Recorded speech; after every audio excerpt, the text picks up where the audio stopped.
The news is also live on Kasmi 107.1 FM and across the world at 3news.com. Coming up in the next 30 minutes.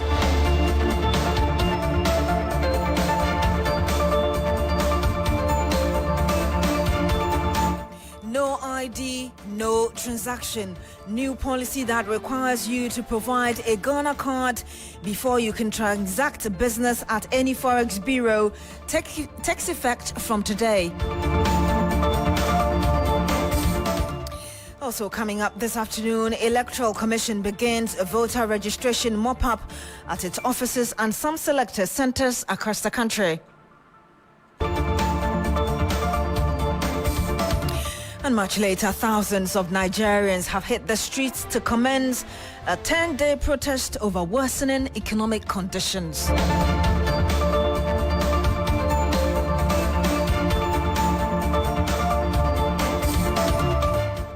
Thank you very much for joining us today. Now, from today, August 1, you will need to provide a Ghana card for all transactions at any forex bureau in the country. You will also have to undergo biometric verification in order to be able to transact business with the forex bureau. All licensed forex bureaus are to conduct their transactions exclusively through a centralized trading platform.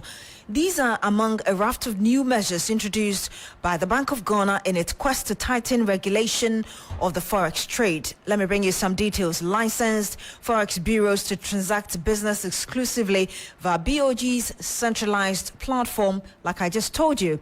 Also, all persons seeking to buy or sell foreign currencies must provide a Ghana card or passport for foreign nationals.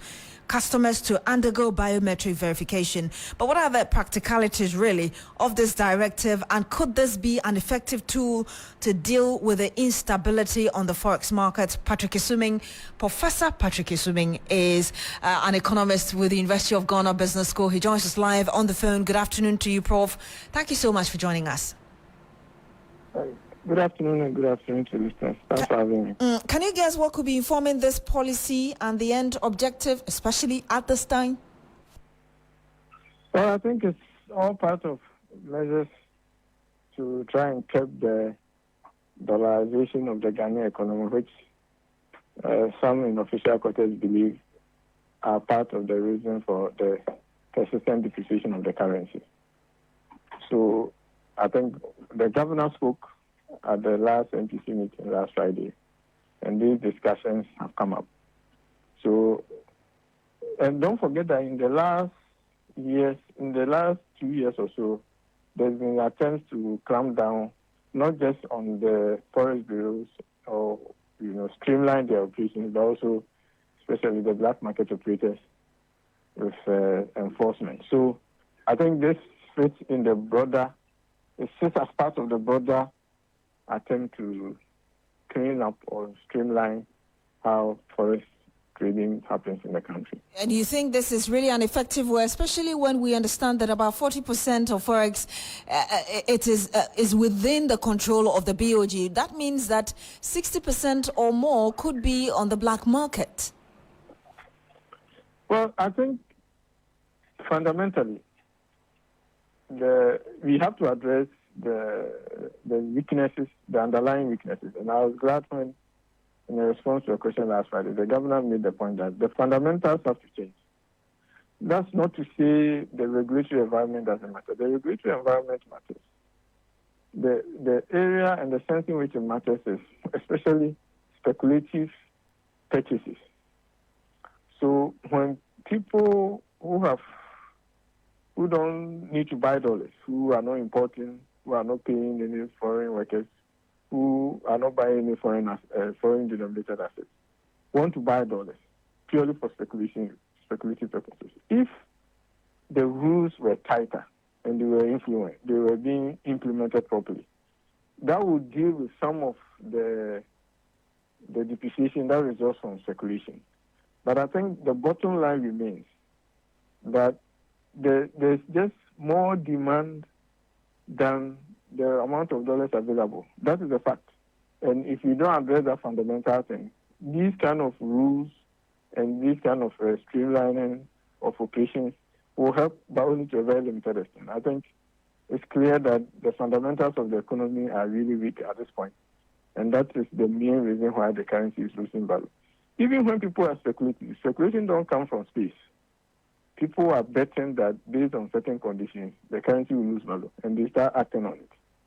Now, where it will help is that even if you are betting and the rules prevent you from buying, then you can't buy. Then that aspect will help. But ultimately, this is not a longer-term solution to the city's problems.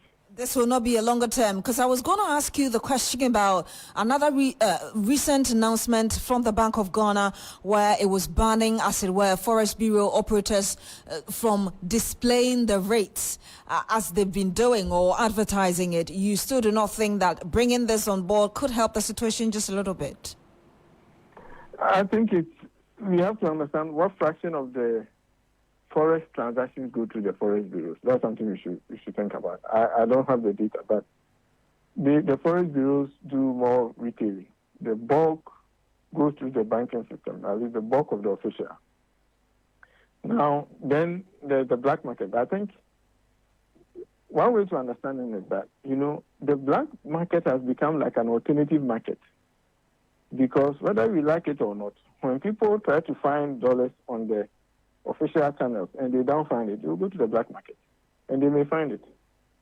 And to the extent that people feel that the rate on the black market is more reflective of the underlying conditions, then the black market will continue to flourish. So this policy would rather collapse or strengthen the black market system, as it were, because then people, if I have to go through all these processes, let me just go on the black market. Yeah, there's a big chance that, especially people who have dollars to sell, they are likely to go there. And then if dollars are finding their way to the black market, you can be sure that people who are looking for dollars will go there. So I think, I'm not saying we shouldn't implement our laws. Our laws have to be implemented. But I think if you are trying to solve the problem of the city, that really deal with a small part. The city is weak for fundamental reasons, and those fundamental reasons are what we have to address. In the meantime, are you able to give us just an idea how the Bank of Ghana can improve on the system as we have it now?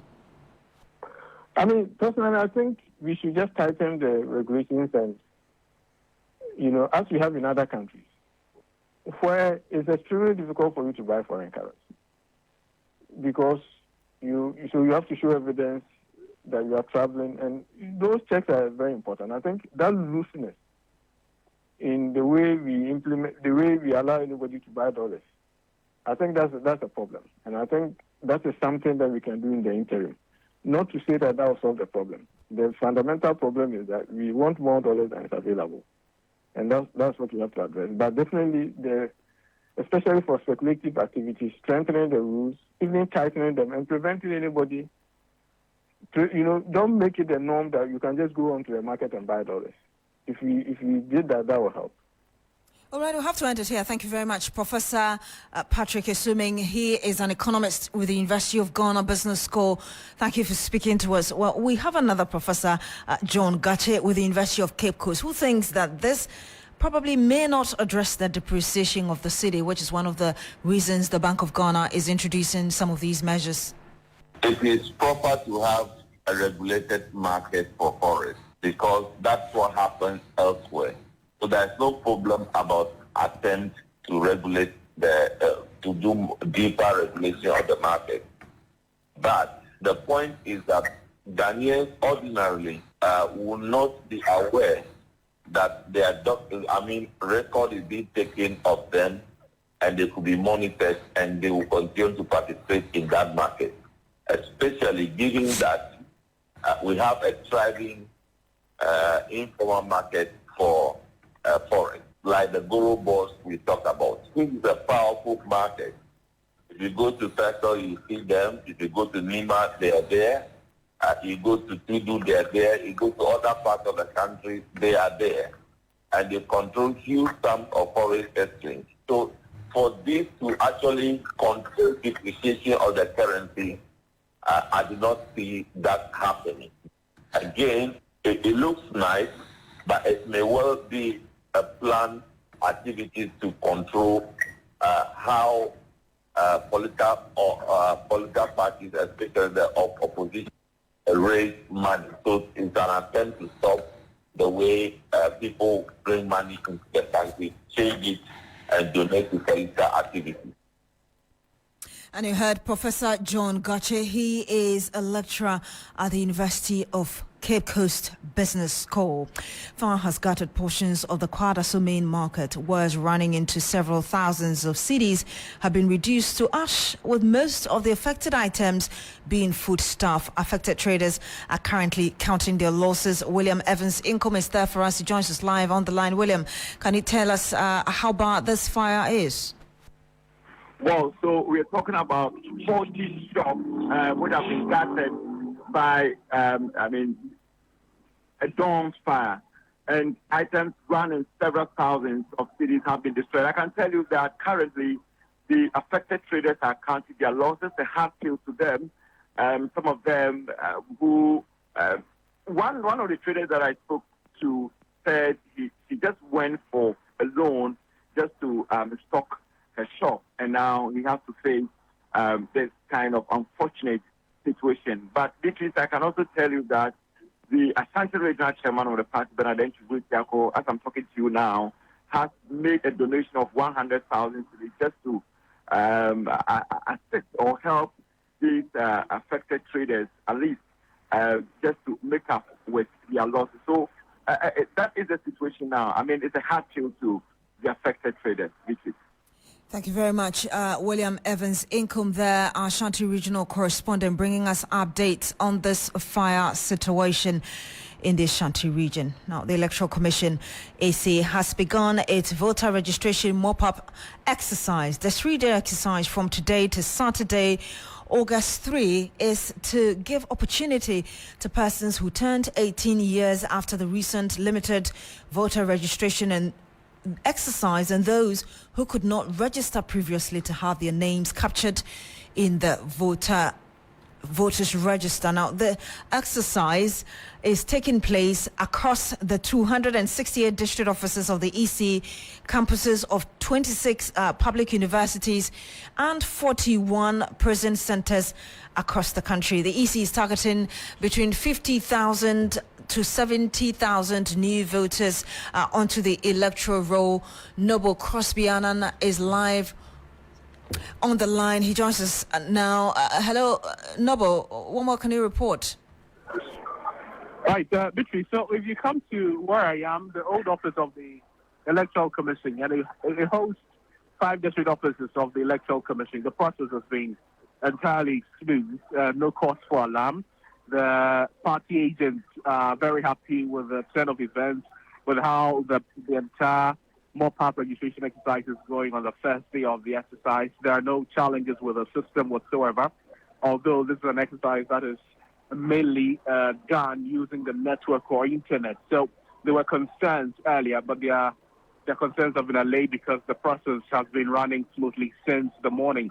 We find applicants, both young and old, people who are just turning 18, and those who, due to some various reasons, do not have a voter's ID card, going through the process. And I must say, they spent approximately about an hour here, and after that, they leave with their card. After, of course, they go through the process, presenting the various documents that are expected of them. We also spoke with the district officers. The officers are telling us that, I mean, just like I said for the party agents, there's been no consent so far. The applicants are also grateful that the mop-up was done so that they have the opportunity to get onto the electoral roll and have a say in the December 7 elections and subsequent elections as well. Thank you very much, Noble. Thank you very much, Noble Crosby. And I know you've been speaking to some registrants. We can hear them. Well, I came to do my registration for the upcoming election. Mm-hmm. So, yes, so I'm right in the middle of the process. I come in, I missed the first one because I was not in the country. Okay. So this time around, I was told day before yesterday that it will be reopened from the 1st, the 2nd, and the 3rd. Mm-hmm. So I've come in today to do my registration. I'm right in the middle of it. I brought with me my Ghana card, which of course is essential, and needed to be with me. And you just heard some registrants there participating in this new mop-up voter registration mop-up exercise by the Electoral Commission. It started today and it's ending on Saturday. Now, Chairperson of the National Commission for Civic Education, NCC, Kathleen Adu, has challenged Ghanaians to ensure that no single life is lost as a result of electoral violence in the processes leading to the 2024 general election. She says that trust and a healthy relationship between citizens, the Electoral Commission and the police is key in ensuring peaceful polls. The chairperson was addressing journalists in Tamale after community engagement at the Dapema Palace. Let's cross over now to Christopher Amwako, who is following this for us. He joins us live from the northern region. Christopher will be joining us very shortly, but let's hear a bit of what the NCC Igbo said. This year we are challenged. We are throwing a challenge that no life should be lost as a result of a campaign and elections, and not even one drop of blood should be shed, because the blood and lives of Ghanaians is too precious, so that we are able to do this without creating any of those problems for us. So this year, no death. This year, no bloodshed. Let's just go decide who we want to elect. Go out there on election day, join the queue, cast your ballot, leave. If later you want to come back for the counting, you come back where you are told to stand, you stand there. The political parties have representatives at every polling station. So they don't need you, if you are not a designated representative, they don't need you to go and fight or stand there and work, do any work for them. All the arrangements will be made for every political party to bring their representative, as long as they are on the ballot, to have a representative at the polling station. So we can be rest assured that everything will go well. But it will only go well if we all cooperate and collaborate for it to go well. And you heard the NCC boss Kathleen Adu. Christopher Mwako, who is monitoring this event, joins us live now on the line. Christopher, can you tell us if there was any commitment, if any, from any of the stakeholders towards this year's general election? Yes, so you know that during the voter registration exercise, there were some pockets of confusion at some registration centers, especially in the Tamale enclave at Sanarigu, where there were reported cases of gunshot. So this informed the people that there could be a possibility of tension in some areas during the 2024 elections. And so stakeholders, especially traditional authorities and political parties, have all shown commitment that they are going to ensure that they educate or pass on the information to their members such that they will be able to comport themselves before, during, and after the 2024 general elections. The security have equally given their word and commitment that they are going to ensure that they do their work diligently, such that there wouldn't be any instances of tensions, confusions, and violence. They have been making some comments on this matter. The violence extremism, as we talk about, we all know that it is about the use of force or violence to achieve a group, ideology, or interest. And these are organized groups hidden somewhere who want to fight for their personal agenda, and they are always out to destroy for so many purposes, including fame, ransom, political gain, among others. Now, this violence extremism, as we always sing all day, we think it is only external. Everyday violence extremism, we are thinking about Togo, Burkina Faso, and so forth, forgetting about the internal possibility of violence extremism, which is with us. Don't let us forget that when we fail to unite and become one, any mistake we do, any small violence that we bring ourselves into within the country, we are breaking the security fence for the violence extremism to escalate within the country. And you heard a representative of the security agencies also committing to peace ahead of this year's general election. Well, that is also a point that the former Commissioner of Straj, Emil Short, is concerned about. I put this report together on what he said. I don't know whatever constraints.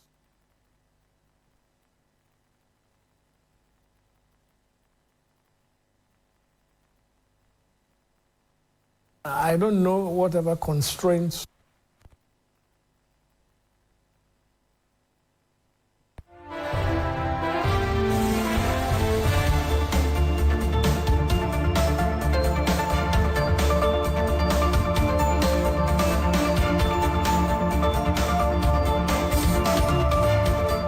You're still here on the Midday News on 3FM. We apologize we couldn't bring you that report, but this afternoon, the Works and Housing Minister says work on the Saglemi housing project will resume in September this year. He says that 5 proposals have been received, with Deloitte selected an independent evaluator to choose the best from the 5 to finish the project. He contends that other stalled projects, including the one at Adenton, have been listed as priority projects. Listen to Kojo Ponkoma answering some questions at the Public Accounts Committee. As I've mentioned, executing our first priority at the ministry, which is to complete the stalled projects. Already we have got a contractor on site at Adenta, where 70 units are being worked on. It had been stalled for about 10 years. In Saglemi, we issued the request for proposals. We've received 5. We have selected Deloitte as the independent valuation entity, and they will be coming back to us, I think, in about the next 14 days with a recommendation of which of the 5 bidders is the preferred bidder.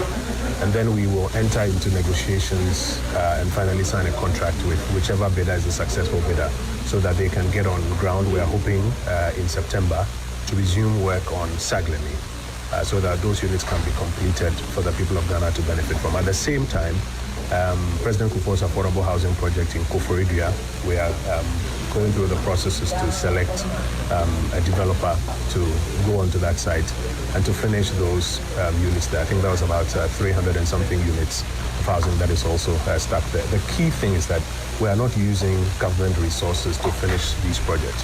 They're estimated about 100 million for Saglemi, what we'll be spending on Adenta and Koforidua. We are not using taxpayers' money. That is why we're saying that the PPP route is the way to go, to bring in private capital to partner. And I'd like to reiterate that no, we are not selling them to private developers or private contractors. We're inviting them in to come and work with government to finish these projects for the benefit of the Ghanaian people. You heard Works and Housing Minister Kojo Ponkoma. Christian Yale is our man following the public account proceedings in Parliament. He joins us live on the line. Chris, we understand the Housing Minister has also been speaking to the Kaneshie drainage expansion. What do we know? So what we know is that this project, which falls under the garage project, has been divided into 2. We have the lot 1, which is scheduled to be done in a period of 12 months, and then the lot 2, which would also be done in a period of 18 months. The minister says that funding has been secured already, and the contractors are expected in the next 4 weeks to be on site. He has asked them that in any circumstance or in any instance when they have any challenges or whatsoever, there are means for them to escalate those challenges to the appropriate people or authorities for them to be dealt with. And so, for instance, we have 2 firms, including the Hydronomics Limited and then the Vula Company Limited, which are going to mobilize and commence work to ensure that this is done. And you can't talk flooding by just word of mouth. And so this is the assurance by the minister that once the funding has been secured, the World Bank, guidelines and all of that, it is expected that these projects will be undertaken so that drainage system and flooding in Kaneshie and environs are well addressed. Chris, are you able to tell us which other ministry is expected to appear before the Public Accounts Committee later today? Okay, Beatrice, so the Accounts Committee just right now concluded or adjourned its sitting, but we also, even before the adjournment, we had the Ministry of Education appear, and under the Ministry of Education, we have the National Schools Inspectorate Authority, which is saying that it is facing peculiar challenges and struggles in enforcing the payment of school licenses by private schools that are running international curriculum. And so as it stands right now, there are a whole lot of schools that have defaulted in the payment of their licenses. And so before the committee, the executive director, Dr. Hilda Ampadu, mentioned the fact that currently as it stands, NASIA is only negotiating with some of the schools to pay, and some of the schools are also paying on free will, which is a major challenge for them. What is the problem is that the ministry has not been able to send to Parliament a draft proposed LI, which is to help in regulating some of these works. The LI, as it stands currently, is looked at the Attorney General's Department, and so the committee has charged NASIA and the ministry to ensure that works on this LI are expedited to ensure the regulatory of private schools in the country. We were expected to have the Ghana Education Service, which has asked for a reschedule of their appearance before the committee. But tomorrow we'll have a lot of ministries like the Ministry of Sanitation and Water Resources, the Ministry of Roads and Highways, would have also the Gender Ministry, among others, that would appear before the committee. Thank you very much, Christian Yale, reporting live from Parliament to our neighbours. Now, thousands of Nigerians have hit the streets to commence a 10-day protest. The organisers, many of them young people, say that they are frustrated by the country's economic conditions and have vowed days of rage in demonstrations. With momentum soaring, the Nigerian government fears a replay of the October 2020 NSAS protests, which started peacefully but turned violent. Let's hear from Marvelous Obomanu, who has been monitoring the protests in Abuja for us. This particular End Bad Governance protest has been building over time, and the protest commenced today, which is the 1st of August, and is supposed to run for 10 days. And what is this protest all about? The Nigerian youths are calling an end to bad governance. They are calling an end to insecurity. They are calling an end to mass hunger. They are calling an end to poverty. They are calling an end to fuel subsidy. They are saying that the fuel subsidy should be returned. They are saying that, the cost of electricity tariff is high. There is pervasive hunger. There is marginalization. Everywhere you go to in Nigeria today, there is complaint, there is cry, there is a portrait of woes all around. From the northern part of Nigeria to the southern part of Nigeria, there are cries of insecurity. Farmers can no longer go to their farmlands to cultivate their farm produce because of fear of being kidnapped by bandits. I can tell you for a fact that in the northern part of Nigeria, some farmers are paying bandits a form of royalties to allow them to go to their farm. And when they allow them to go to their farm and cultivate their farm produce, when they bring it to the market, they sell it at an exorbitant price. And Nigerians end up buying all these things at an exorbitant price. The government is saying that they should not protest because of what happened in 2020 in Nigeria during the protest, where the peaceful protest was hijacked by hoodlums.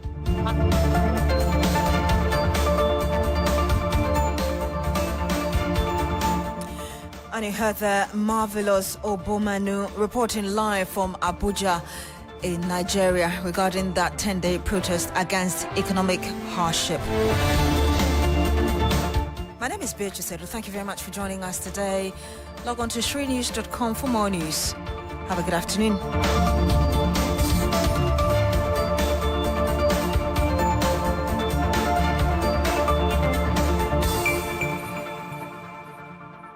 FM 92.7.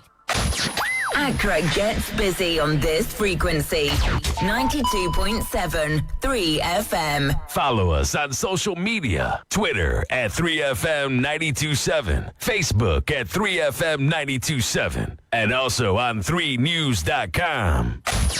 Accra gets busy on this frequency. 92.7 3 FM.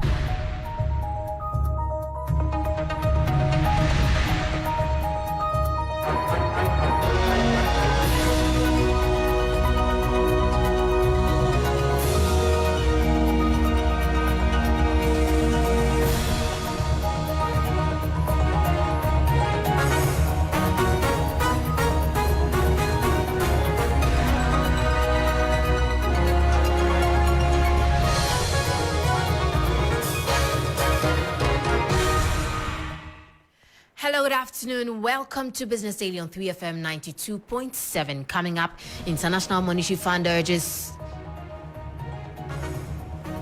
cautions over plans to recapitalize Bank of Ghana as it recommends approach that considers fiscal space available under Economic Credit Facility Program. We'll bring you details of that. Also, finance experts advocate for productive loan investments to address Ghana's debt challenges. If all the debt that we've been borrowing, we were channeling it to agri and also manufacturing, I don't think would have been the situation that confronts us now. I don't think that would have been the situation. Plus, economist Dr. John Kwachi calls for policies to maximize revenue from Ghana's natural resources. We should continuously and fully fund our Mineral Income Investment Fund to serve as a pool of resources for funding exploitation of our extractives so that we don't always rely on foreign companies. My name is Manu Afful. We have details of these and more lined up for you. Do stay.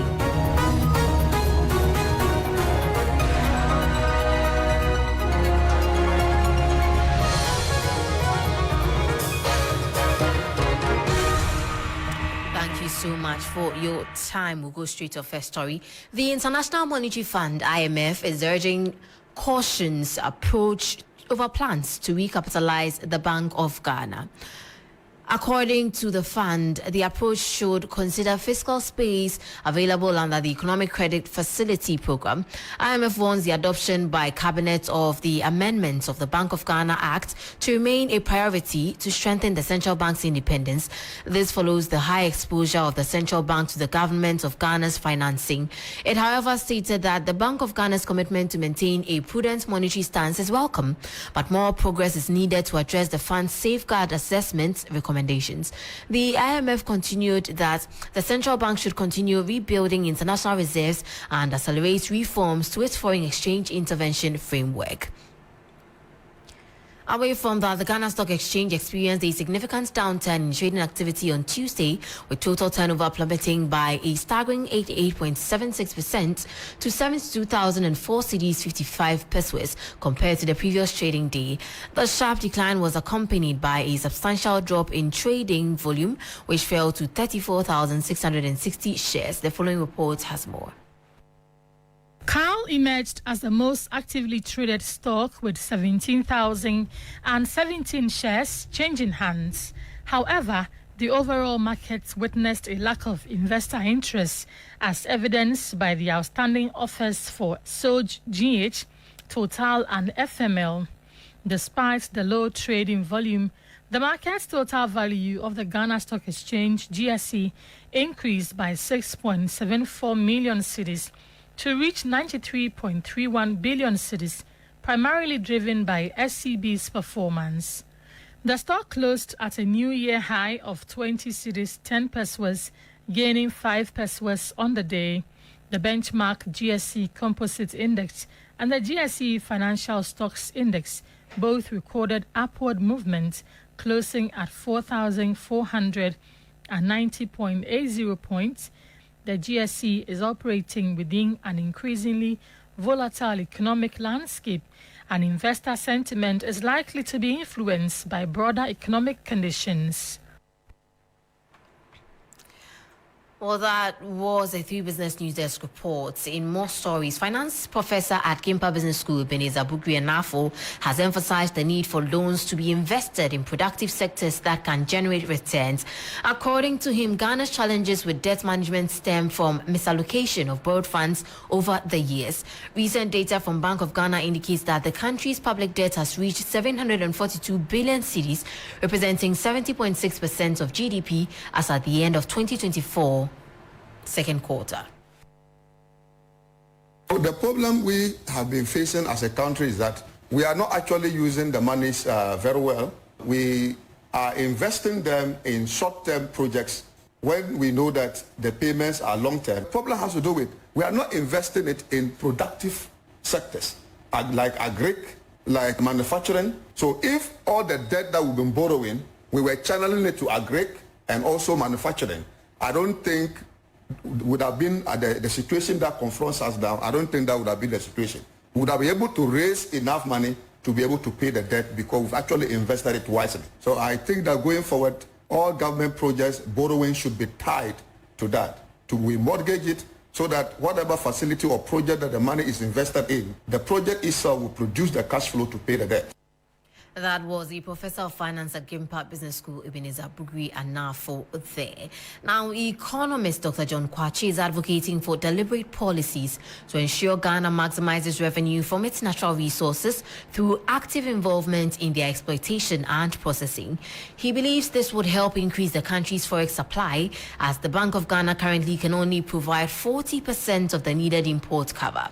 Currently, most of Ghana's natural minerals are exploited by foreign companies, which majority of the minerals processed outside of the country.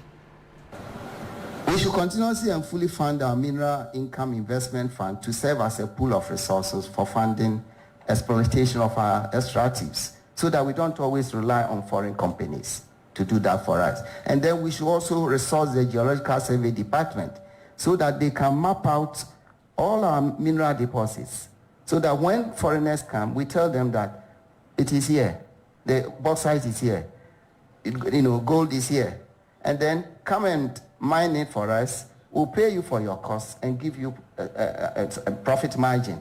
But when you mine the gold, give it all to us. Yesterday we were fighting amongst ourselves there with a group came from Natural Resources something, and I was telling them that they said, oh, we should still get royalties of 15%. I said, no.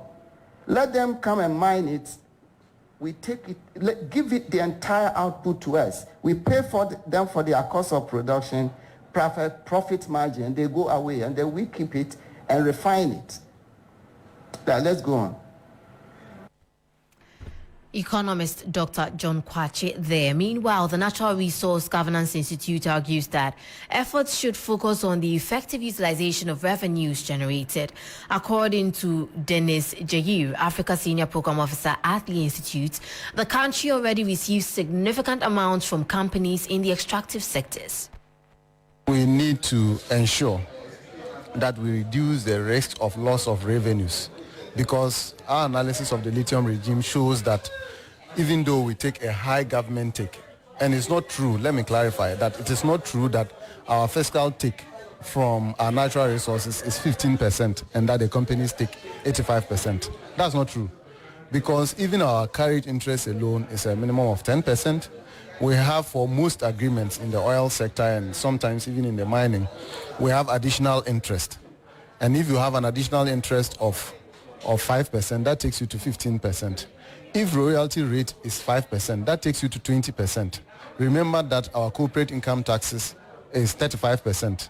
And so if you put all of that together, for most of our agreements, our fiscal take is around 40% for some gold mining projects and some 50+% for some of the projects.